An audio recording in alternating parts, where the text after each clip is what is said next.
અને મિથ્યાત્વ એનાથી મોટો દુશ્મન આ દુનિયામાં કોઈ નથી. તમને કહું, આ જગતમાં 3 પ્રકારના જીવો છે. તમારો નંબર શેમાં લાગશે અત્યારે તમને કહું, તમને હું ફીલ કરાવું છું. Who are you?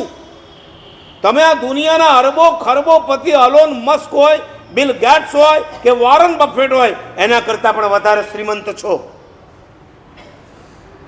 ખાલી રૂપિયાને જ સંપત્તિ માનતા હશો તો તમારામાં સમ્યક્ત્વ નથી. 3 પ્રકારના જીવ. નંબર 1 લખો, જન્મથી જેવો મિથ્યાત્વી છે, જેને ભગવાનનું શાસન જ નથી મળ્યું, એવા આત્માઓ મિથ્યાત્વી કહેવાય. નંબર 1. નંબર 2, જેને જન્મથી પરમાત્માનું શાસન મળ્યું. આપણો નંબર શેમાં? પહેલામાં કે બીજામાં? પહેલામાં નહીં, બીજામાં.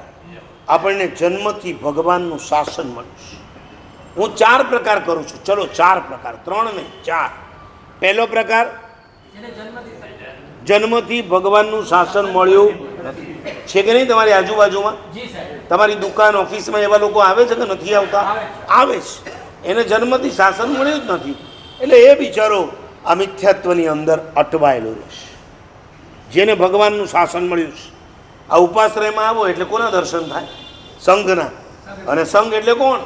સમ્યક્ત્વ. સમ્યક્ત્વ ધારી કહેવાય. આવા સંઘના દર્શન તમને ક્યાં મળવાના? ઓફિસમાં? ફેક્ટરીમાં? તો ક્યાં મળવાના? દેરાસર અને ઉપાસ. યાદ છે, વર્ષો પહેલાં કલાપૂર્ણ સુરી મહારાજ જ્યારે સાઉથથી મુંબઈ આવી રહ્યા હતા, એ અંદર મુંબઈ નહોતા આવ્યા, બાઉન્ડ્રી મુલુંડથી સીધા એમને દહીસર લઈ અને પાછા ભાઈંદરથી નીકળી ગયા હતા. એ વખતે એ પનવેલ પધાર્યા. મુંબઈમાંથી વાગડ 724 અને વિસા ઓસવાળ હોલસેલની અંદર આઈ થિંક 50 બસ અને 5000 ભક્તો પનવેલ પહોંચ્યા. રવિવાર જેવો દિવસ હશે.